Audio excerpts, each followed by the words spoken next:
Good evening, welcome to tonight's common council meeting for August 25th, 2020. Clerk will call the roll, please. Nelson. Here. Hildebrand. Here. Maxworth. Here. Wilson.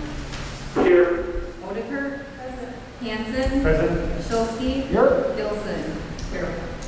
The record show we have a quorum. Next is the pledge. Please stand.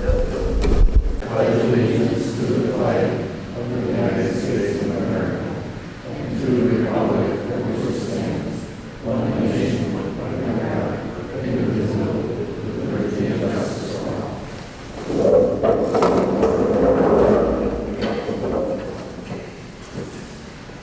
Thank you and good evening, everybody.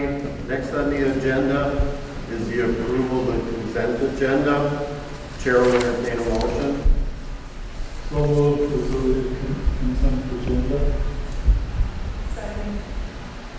We have a first and a second. Any discussion? Clerk will call the roll, please. Hanson. Yes. Maxworth. Yes. Shulsky. Yep. Wilson. Here. Yes. Gilson. Yes. Nelson. Yes. Odeker. Yes. Hildebrand. Motion carried. Thank you.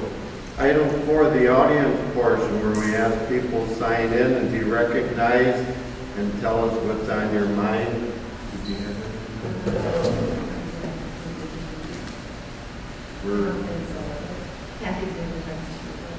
We're checking on that. One moment, please.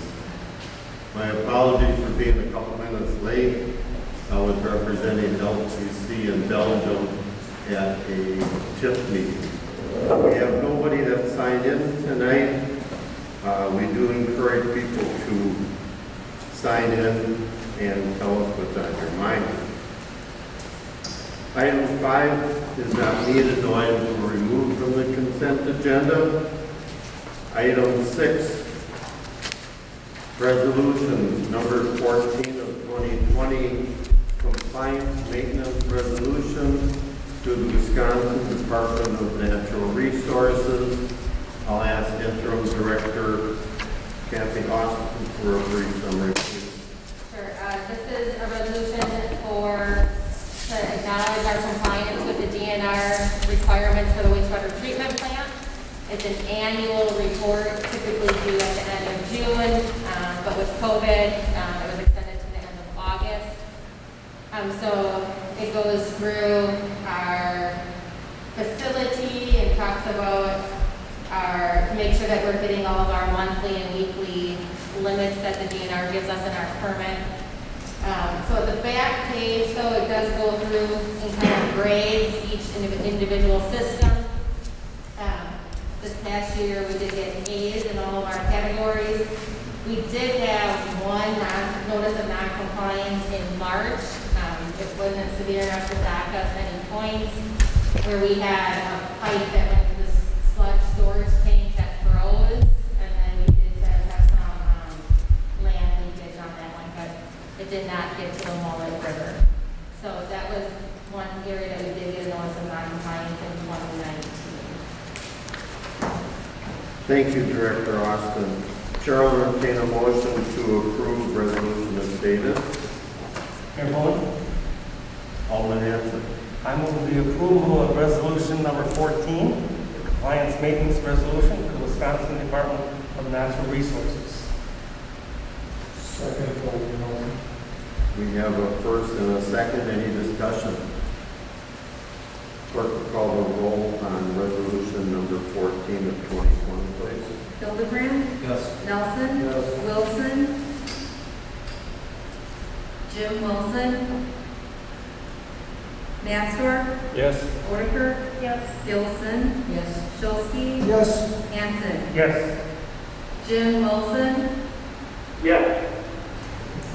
Thank you. Motion carried.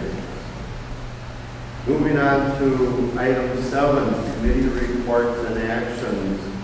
Item A, Finance and Personnel Committee recommendation from August 18th, 2020 meeting.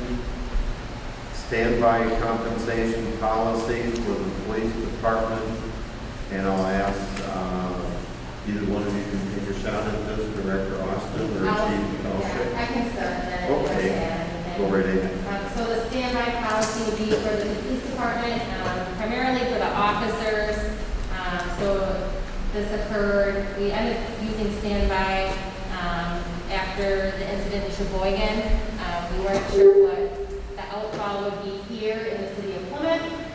And with it being a holiday weekend, we thought it was valuable to be proactive and have enough officers ready to go if needed. And so this policy would outline that for every hour, or for every 4 hours that they're on kind of standby pay, they get an hour of compensation. Am I asking that this policy be retroactive to July 1st? So we did use this, again, just to make sure that we were ready if anything did happen here in the city of Plymouth. And not knowing what events will occur in the future, I just think it is a good policy to have in place for the future. So I don't know if you've had anything to add? The only thing I would add is, once the police department's contract is up, this will be part of the new contract. And it's pretty standard language, quite a few communities have the standby pay, pretty similar. And to obtain the language, we worked with our union and sat down with them to develop the language. So, outside of that, this is the only time we've ever used the standby since I've been here, and I've been here 40 years. So. But the way things are occurring in the country, which we don't have to dwell on, that it may be something in the future that is used more often, but I mean, it's a well thought out process before we would decide if it's people on standby, depending how many and for how long. Can answer any questions if anybody has any. Thank you, Chief and Director Austin. I'll call on our Finance Chair, John Nelson, to make a motion. I'll move that we approve the standby compensation policy for retroactive to July 1st. Yes. Do we have a second? Second. Thank you. We have a first and a second. Any discussion? Alderman Hanson. If it is it going to be a regular 4-hour standby every time, or is it going to be a 2-hour standby, or how is it prorated if it's less than 4 hours? Based on this, it would be for 4 hours. I guess if all of a sudden something would happen, then if it would only be 2 hours, we would prorate it at half their hourly wage. Thank you. Any other questions?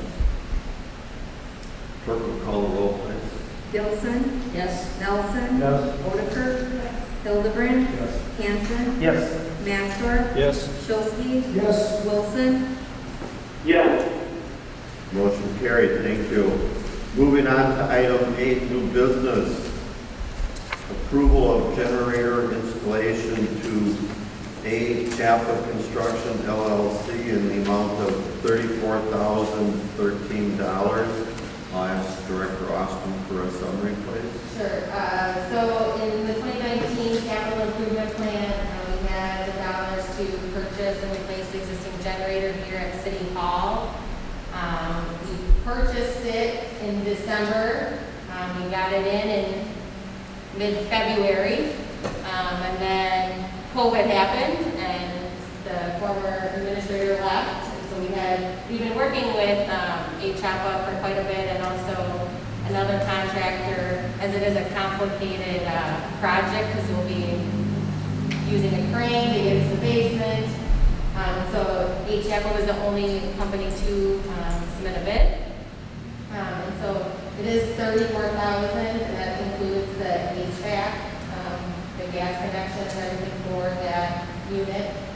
And then the unit itself costs $22,000. So we had $65,000 allocated for the generator. Thank you. The chair will entertain a motion so we can discuss. I'll move that we approve the installation of the generator in the amount of $34,013.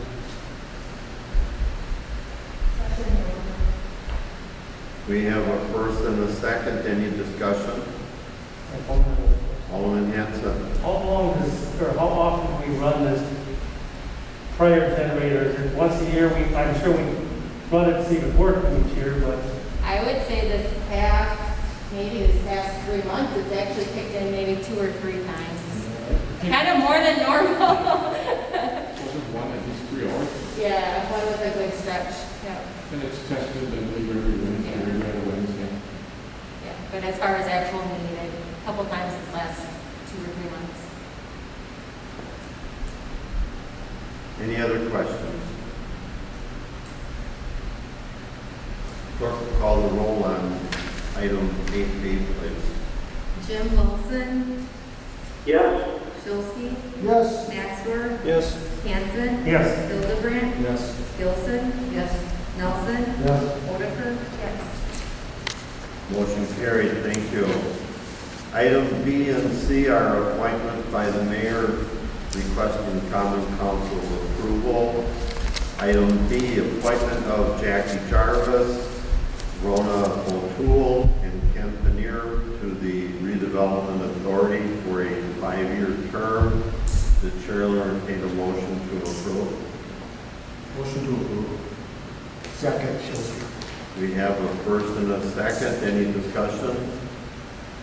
All in favor, say aye. Aye. Opposed? Motion carried. Thank you. Moving on to item 8C, appointment of Dave Pauly to the Board of Appeals for a 3-year term. Chair entertains a motion to approve. Motion to approve David Paul for the Board of Appeals for 3 years.